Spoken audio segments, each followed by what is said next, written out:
प्यारे बच्चों नमस्कार। पिछले वीडियो लेक्चर्स में हमने भुजा कोण भुजा कोण सर्वांग क्षमता नियम के बारे में पढ़ लिया था। अब इन्हीं सर्वांग क्षमता नियम के आधार पर हम त्रिभुज के कुछ और गुणों का अध्ययन करेंगे, जिसमें विशेष तौर पे हम समद्विबाहु त्रिभुज के गुणों का अध्ययन करेंगे।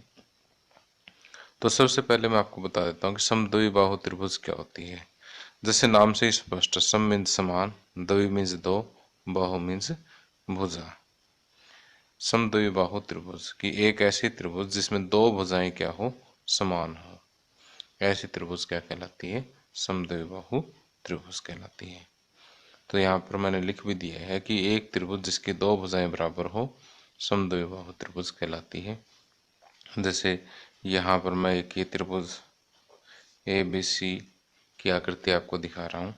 यहाँ पर ए बी और ए सी दोनों की लंबाइयाँ बराबर है, तो ये एक ए बी सी क्या है, एक समद्विबाहु त्रिभुज है।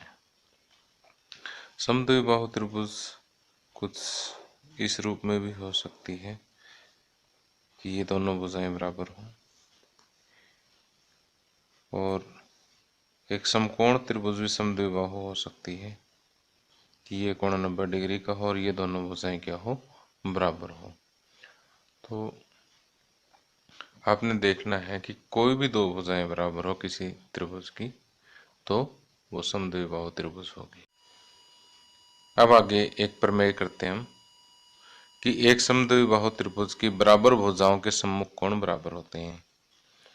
कि कहने का अर्थ ये है कि जैसे मान लीजिए ए बी सी हमारे पास एक समद्विबाहु त्रिभुज है जिसमें ए बी और ए सी ये दो बराबर भुजाएं हैं। अब इन दो बराबर भुजाओं के सम्मुख कोण, ए बी का सम्मुख कोण कोण सी है और ए सी का सम्मुख कोण कोण बी है। अब हमें ये सिद्ध करना है कि कोण बी जो है कोण सी के बराबर है। तो बहुत ही आसानी से हम इसको सिद्ध कर सकते हैं कि यहाँ पर हमें दिया है त्रिभुज ए बी सी एक समद्विबाहु त्रिभुज है,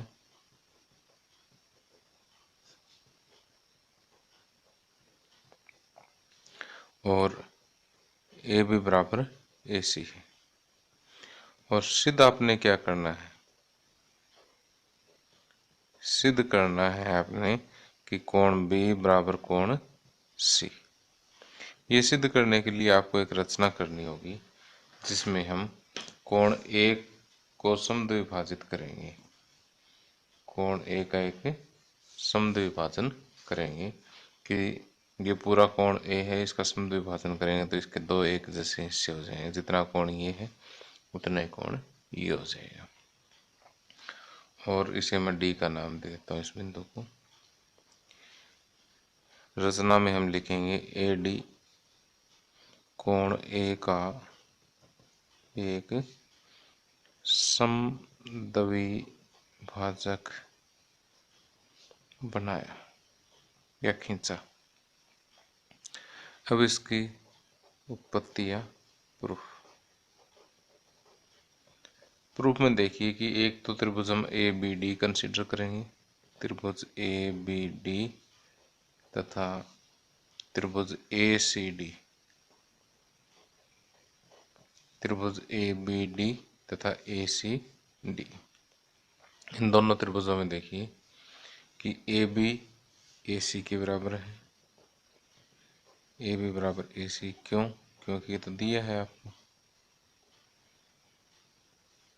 और ये वाला कोण इस कोण के बराबर है, इस कोण का नाम क्या है, बी ए डी, और इस कोण का नाम सी ए डी। और ये कहाँ से आया, हमारी रचना से। और कोण ए डी सॉरी भुजा ए डी के बराबर ही होगी क्योंकि ये उभयनिष्ठ भुजा है।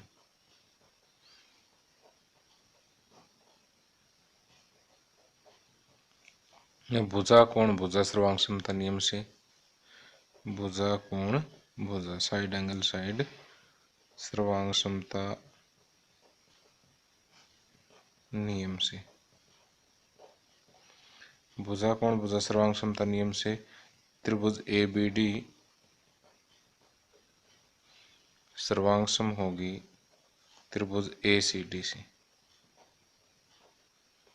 अगर ये सर्वांग सम होगी तो इसका मतलब कोण B कोण C के बराबर होगा। क्यों? क्योंकि CP CT द्वारा। अतः एक समद्विबाहु त्रिभुज में बराबर भुजाओं के सम्मुख कोण बराबर होते हैं। अतः एक समद्विबाहु त्रिभुज में बराबर भुजाओं के सम्मुख कोण बराबर होते हैं।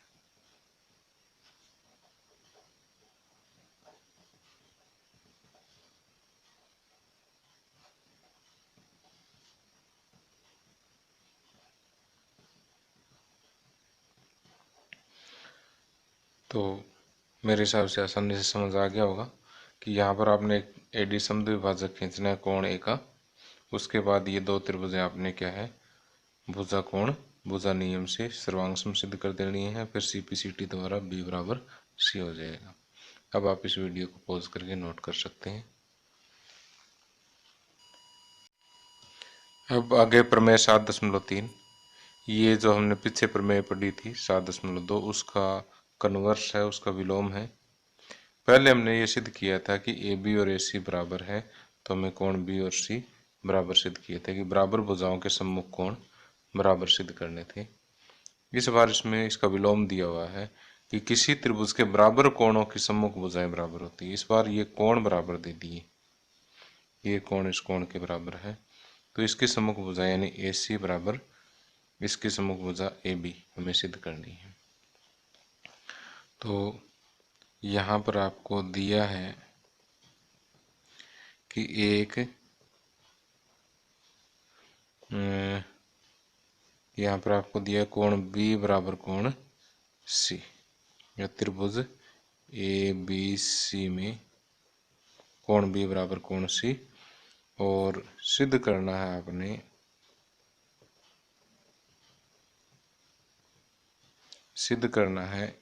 AB बराबर AC। अब आप एक रचना करेंगे यहाँ पर कि A से BC पर एक लंब गिराएंगे। A से BC पर क्या करेंगे एक लंब गिराएंगे जो बिंदु D पर मिलता है। A से BC पर एक लंब गिराया जो BC पर बिंदु D से मिलता है।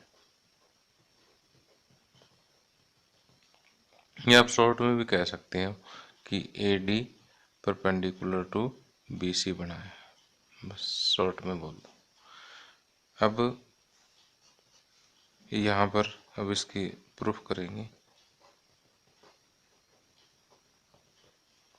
प्रूफ में देखिए कि कोण B बराबर कोण C ये तो आपको दिया है। अब ये वाला कोण और ये वाला ये दोनों 90 के हैं, तो कोण ADB बराबर कोण ADC प्रत्येक 90 डिग्री रचना से, और AD बराबर AD ये उभयनिष्ठ भुजा है।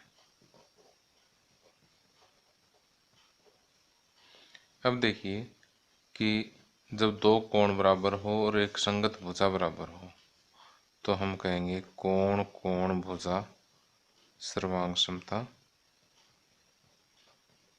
नियम से। या फिर देखिए कोण कोण भुजा सर्वांग समता नियम वास्तव में कोण भुजा कोण नियम ही होता है, क्योंकि जब ये दो कोण बराबर रहते तीसरा ऑटोमेटिक बराबर हो जाएगा। तो कोण भुजा कोण भी ये इसी की एक्सटेंशन है ये। तो कोण कोण भुजा सर्वांग समता नियम से त्रिभुज ए बी डी सर्वांगसम है त्रिभुज ए सी टी की। अब जब ये दोनों सर्वांगसम है तो सर्वांगसम त्रिभुजों की संगत भुजाएं बराबर होती है। तो ए बी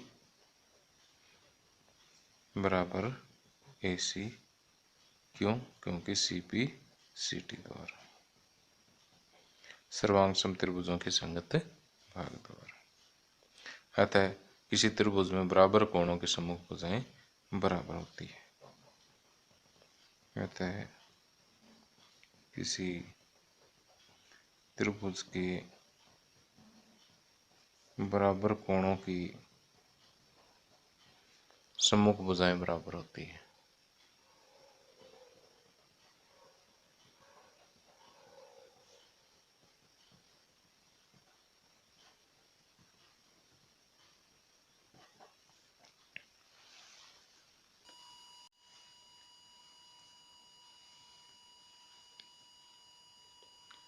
आगे उदाहरण नंबर 4 कि त्रिभुज एबीसी में कोण एक का समद्विभाजक एडी भुजा बीसी पर लंब है। कि ये वाला कोण ए है, इसका समद्विभाजक एडी बीसी पर लंब है।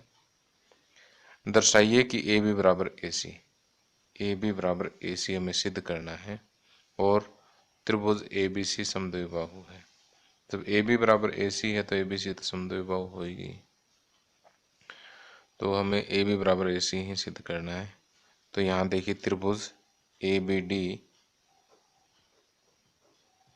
तथा त्रिभुज ए सी डी में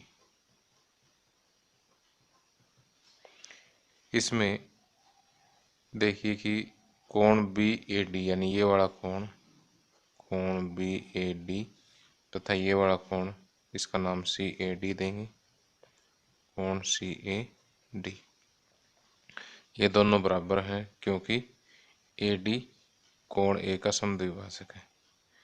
क्योंकि ए डी कोण ए का समद्विभाजक है।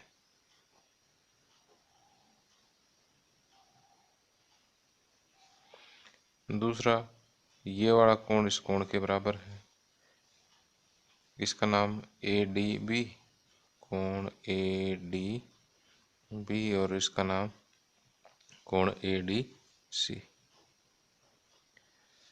क्यों? क्योंकि ए डी जो है वो बी सी पर लंब है और ए डी बराबर ए डी, ए डी बराबर ए डी क्योंकि उभयनिष्ठ भुजा है।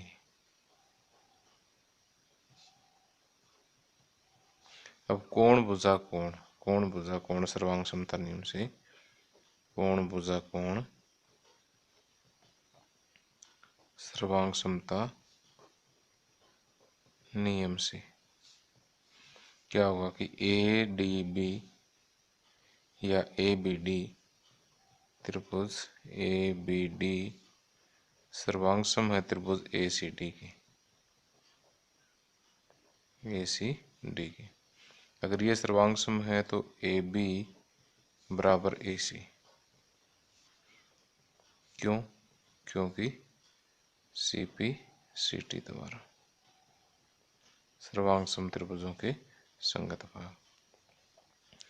अब क्योंकि त्रिभुज ए बी सी में ए बी बराबर ए सी है, इसलिए त्रिभुज ए बी सी एक समद्विबाहु त्रिभुज है।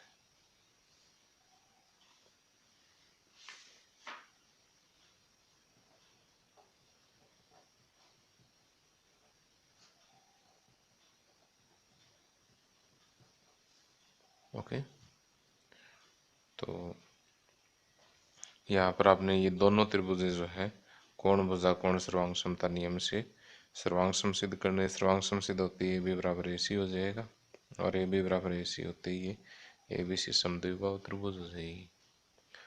तो आप इस वीडियो को पॉज करके नोट कर सकते हैं।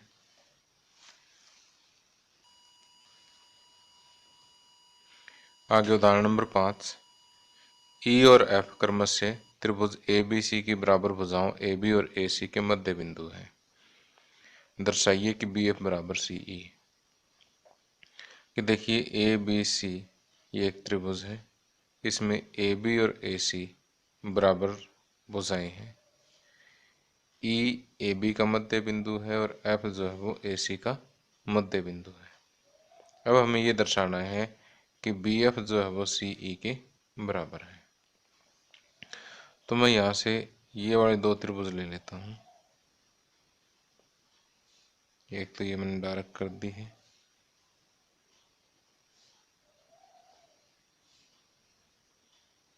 और एक इसी शेप की ही दूसरी त्रिभुज जो है ये वाली त्रिभुज ले लेते हैं हम। इसको थोड़ा रेडिश से दिखा देता हूँ। ओके, अब यहाँ पर देखिए कि ये जो बी ई है और सी एफ ये दोनों आपस में बराबर होंगे, क्योंकि ये बराबर भुजाओं के आधे हैं। और बी सी दोनों त्रिभुजों में कॉमन है, आपको दिखाई दे ही रहा है। कोण बी और कोण सी भी आपस में इक्वल होंगे, क्योंकि बराबर भुजाओं के सम्मुख कोण हैं। तो ये दोनों त्रिभुजें जो हमने अलग अलग कलर से दिखाई, ये दोनों सर्वांग सिद्ध हो जाएगी। सर्वांग त्रिभुजों के संगत भाग क्या होते हैं, आपस में बराबर होते हैं। तो इधर बी एफ जो है वो सी ई के बराबर हो जाएगा। चलो अभी मैं करके दिखाता हूँ आपको कि यहाँ पर ए बी बराबर ए सी, त्रिभुज ई बी सी, त्रिभुज ई बी सी तथा एफ बी सी में, तथा त्रिभुज एफ बी सी में। अब ये देखो कि ई बी एफ सी के बराबर है। ए बी बराबर एफ सी, क्यों? क्योंकि ए बी बराबर ए सी दिया हुआ है। इसका मतलब ए बी का आधा ए सी का आधा होगा, और ए बी का आधा क्या है, ए बी है, और ए सी का आधा एफ सी है। तो इस तरह से आपने इसका कारण समझाना है। और कोण बी बराबर कोण सी, क्योंकि ए सी और ए बी बराबर भुजाएं, बराबर भुजाओं के सम्मुख कोण हमेशा बराबर होते हैं। बराबर भुजाओं के सम्मुख कोण। अब बी सी बराबर बी सी है। बी सी बराबर बी सी क्यों है? क्योंकि उभयनिष्ठ भुजा है।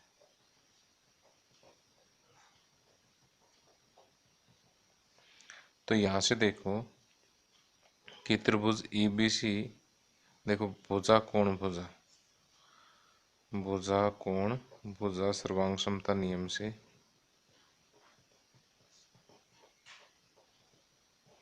भुजा कोण भुजा सर्वांग समता नियम से क्या होगा कि त्रिभुज ई बी सी सर्वांग सम है त्रिभुज एफ बी सी के। अगर सर्वांग सम है तो सर्वांग सम त्रिभुजों के संगत भाग, यानी बी एफ या यहाँ से ई सी बराबर, ये देखो हमने यहाँ पर थोड़ा सा लिखने में वो कर दिया, एफ बी सी। तो ये एफ बी सी और ये ई सी बी आना चाहिए था, क्योंकि बी का संगत सी है यहाँ पर। तो यहाँ से सी ई बराबर बी एफ, सी ई बराबर बी एफ, क्योंकि सी पी सी टी द्वारा सर्वांग समत्रिभुजों के संगत भाग, या बी एफ बराबर सी ई। ये चीज़ तो दर्शानी थी हमें। Hence proved. अब आप इस वीडियो को पॉज करके नोट कर सकते हैं। आगे उदाहरण नंबर 6। एक समद्विबाहु त्रिभुज ए बी सी जिसमें ए बी बराबर ए सी है कि भुजा बी सी पर दो बिंदु डी और ई इस प्रकार हैं कि बी ई बराबर सी डी है। दर्शाइए कि ए डी बराबर ए ई है।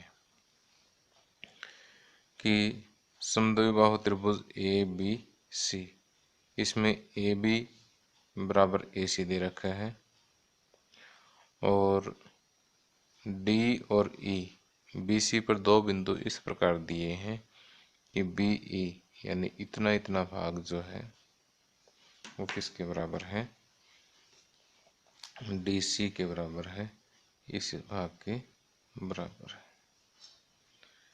तो अब आपने दर्शाना है कि ए डी बराबर ए ई, ए डी बराबर ए ई, ये चीज़ सिद्ध करनी है। तो इसके लिए मैं क्या करूँगा, एक तो ये वाले त्रिभुज कंसीडर करूँगा,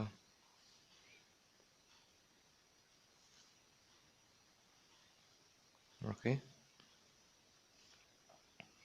और दूसरी त्रिभुज जो है ये वाली लूँगा, और इन दोनों त्रिभुजों को सर्वांग सम हम सिद्ध कर देंगे। कोई ज़्यादा मुश्किल नहीं है, क्योंकि एक भुजा बी ई डी सी के बराबर तो दे ही रखी है, कोण बी कोण सी के बराबर हो जाएगा क्योंकि समान भुजाओं के सम्मुख कोण है ये इक्वल दे ही रखी है। तो भुजा कोण भुजा, भुजा कोण भुजा सर्वांग समता नियम लग के दोनों सर्वांग सम सिद्ध हो जाएगी। तो अब हम यहाँ पर इसका हल करते हैं। त्रिभुज ए बी ई तथा त्रिभुज ए सी डी में इन दोनों त्रिभुजों में क्या होगा कि ए बी बराबर ए सी, ए बी बराबर ए सी ये आपको दिया है। कोण बी बराबर कोण सी, क्योंकि समान भुजाओं के सम्मुख कोण है।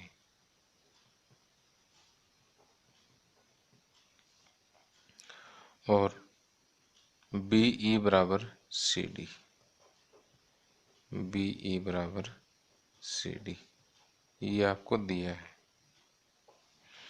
तो भुजा कोण भुजा, भुजा कोण भुजा सर्वांग समता नियम से